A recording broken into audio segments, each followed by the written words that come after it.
तो जी नमस्ते, कैसे हो आप। तो लग रही है ना एकदम डिलीशियस सर्दियों वाली टेस्टी और हेल्दी थाली। तो चलिए इसे बनाना करते हैं शुरू।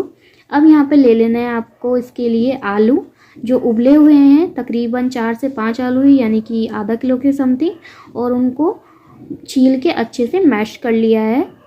साथ ही में ले लेना है आपको 2 से 3 गिलास छाछ। ये थोड़ी गाढ़ी छाछ है, जैसा हम रायता बनाते हैं ना, तो उससे थोड़ी सी पतली छाछ है ये। मतलब बिल्कुल पतली छाछ नहीं लेनी है आपको, तकरीबन ये 3 गिलास के समथिंग है। और इसको अच्छे से भिगो लेना है, कोई भी मथनी से या रही से। और ले लेना है कुकर या फिर कोई भी भगोनी ले सकते हैं आप, उसमें ये बना लीजिएगा। मैंने क्या है ना कि कुकर ही ले लिया है, क्योंकि इसमें मैंने आलू उबाले थे, तो इसलिए मैंने उसको ही थोड़ा सा धो के साफ़ कर लिया था और इसी में इसको छौंक रही हूँ सब्जी को। तो अब यहाँ पर सरसों का तेल डाल दिया है, तकरीबन 1 से 1.5 चम्मच, बड़ा वाला जो सब्जी का चम्मच होता है।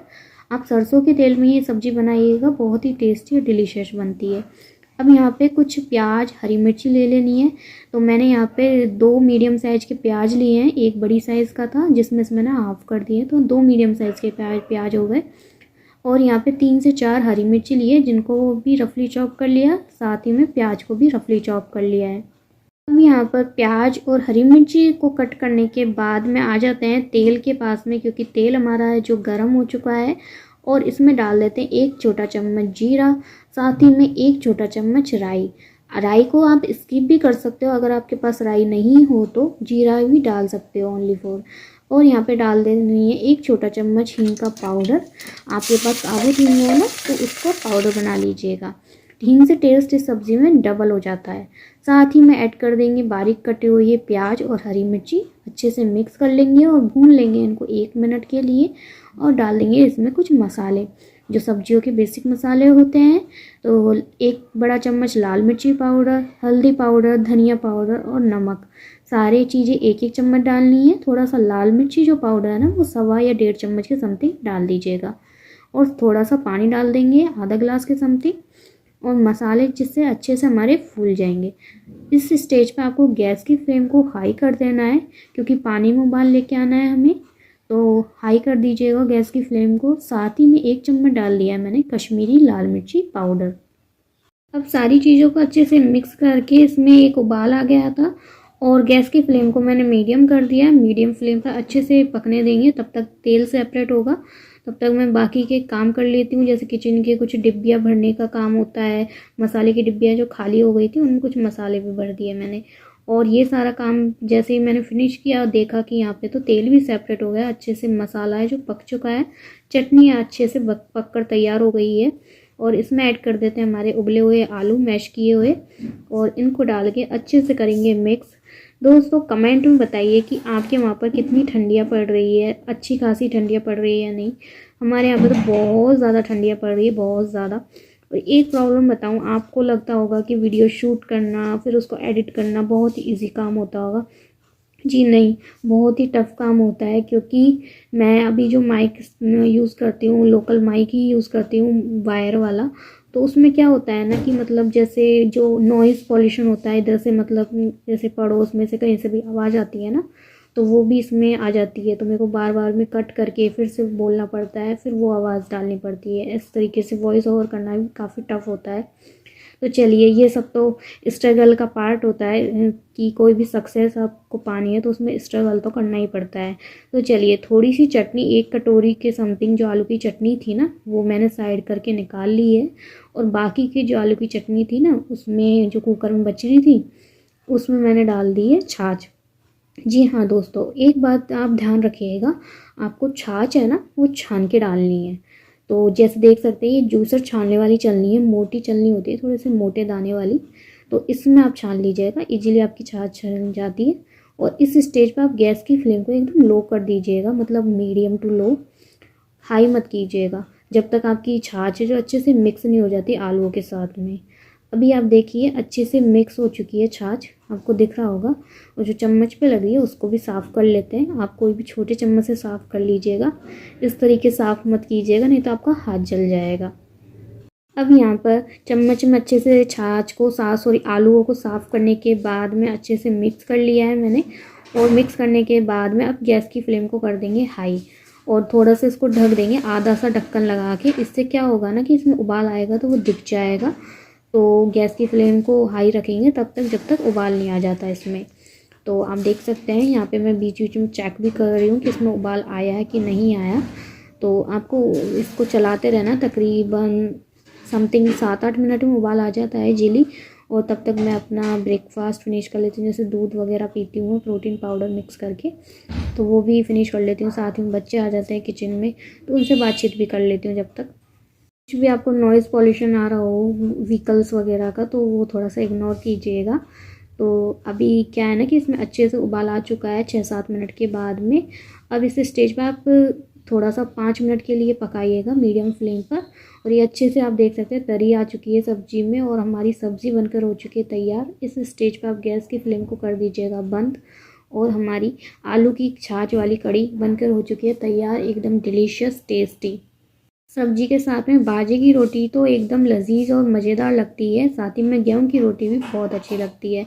चलिए इसको तो ढक के रख देते हैं साइड में और तब तक बना लेते हैं बाजरे की रोटियाँ एकदम फूली फूली। उसके लिए यहाँ पे आटा लगा लेते हैं बाजरे का। आप अपनी जितनी रोटी बनाना चाहते हैं उसके अकॉर्डिंग आटा छान लीजिएगा और छानने के बाद में इसमें डाल देते हैं नमक टेस्ट के अकॉर्डिंग। ये सादा वाला नमक ही काम में लेती हूँ, सेंधा नमक जो बोलते हैं जिसको, ये हेल्थ के लिए भी अच्छा होता है। साथ ही में इसमें पानी डाल के इसको आटा लगा लेंगे। बाजरे की रोटी इजीली बनाने का तरीका मैं आपके साथ में ज़रूर शेयर करूँगी, क्योंकि बाजरे की रोटी हर किसी को बनाना नहीं आता है। बहुत ही ट्रिकी काम समझते हैं बाजरे की रोटी को बनाने का, क्योंकि बच्चे होते हैं, बच्चों को तो देखकर ही डर लगने लगता है, लेकिन इतना भी टफ़ नहीं होता है इन्हें बनाने का।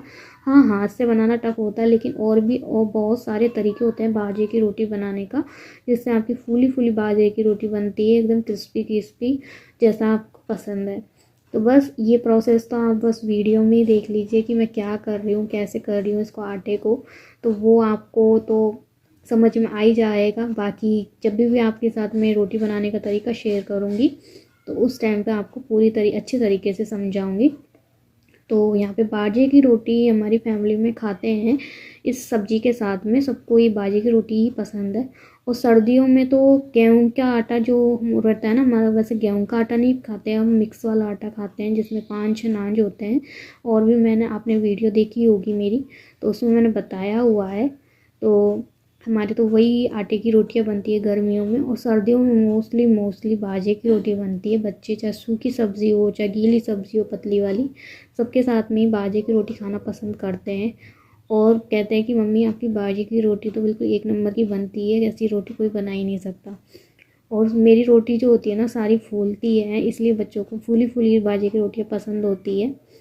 तो चलिए ये सब बातें तो चलती रहती है। साथ ही में मक्के की रोटी भी अच्छी लगती है सर्दियों में, सरसों का साग, मक्के की रोटी, चना का साग वगैरह वगैरह। अब कमेंट सेक्शन में बताइए कि आप राजस्थान से हो या अदर स्टेट से हो, तो आप राजस्थान का खाना खाना पसंद करते हैं या नहीं, क्योंकि राजस्थान का जो खाना होता है ना, गर्मियों का अलग होता है, सर्दियों का अलग होता है, बहुत ही टेस्टी खाना होता है राजस्थानी खाना, जिसमें दाल बाटी तो फेमस है ही, आपको पता ही होगा। तो चलिए हमारी जो रोटी है जो मतलब मिट्टी के तवे पर बनाते हैं हम, तो इससे बाजरे की रोटियों में टेस्ट बहुत ही अच्छा आता है। जैसे हम चूल्हे पर रोटी बनाते हैं ना, तो चूल्हे पे मिट्टी का तवे पे ही ज़्यादातर रोटियां सेकी जाती है। तो हम गैस पे अब बना रहे हैं तो उसमें कुछ ना कुछ तो देसी स्वाद लाने के लिए कुछ ना कुछ तो जुगाड़ करना पड़ता है। तो मैं यहाँ पे मिट्टी का तवा ही काम में लेती हूँ रोटियाँ सेकने के लिए, जिससे थोड़ा बहुत चूल्हे वाला फ्लेवर आ जाए।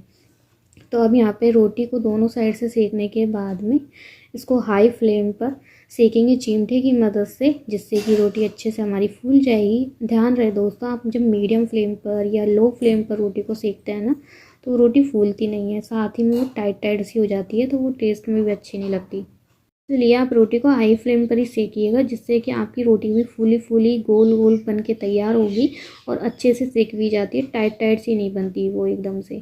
तो चलिए एक रोटी तो हमारी सिक चुकी है और बाकी की रोटियां भी मैं इसी तरीके से सेक लूँगी। और एक ध्यान रखिएगा, बाजरे की रोटी को जब भी आप पलटे ना एक साइड से सेकने के बाद, तो उसको ध्यान से पलटेगा कि वो टूटती बहुत जल्दी है। तो चलिए हमारा लंच तो बन के हो चुका है तैयार, बच्चे भी खाने स्टार्ट हो चुके हैं और इनको कर लेते हैं अब सर्व प्लेट में। तो ये जो प्लेट लग रही है ना, ये मेरे हस्बैंड जी के लिए लग रही थी, मेरी बेटी ने लगाई है। और इसमें कुछ सलाद रखे, बाजरे की रोटी को घी के साथ चुपड़ा, और साथ ही में छाछ वाली आलू की कड़ी, और मैंने बनाई थी लौकी की सब्ज़ी, साथ ही में शिमला मिर्ची बनाई थी भरवा, और भिंडी की सब्ज़ी बची हुई थी थोड़ी सी सुबह की, तो वो भी सर्व कर ली। तो चलिए, आपको मेरा खाना बनाने का तरीका कैसा लगा? अगर पसंद आया तो वीडियो को लाइक करना, शेयर करना फैमिली फ्रेंड्स रिलेटिव्स में, और फेसबुक इंस्टा पेज पे मुझे फॉलो करना ना भूलें। और चैनल पे नए हो तो चैनल को टाइप से सब्सक्राइब कर लो। Thank you and bye, take care.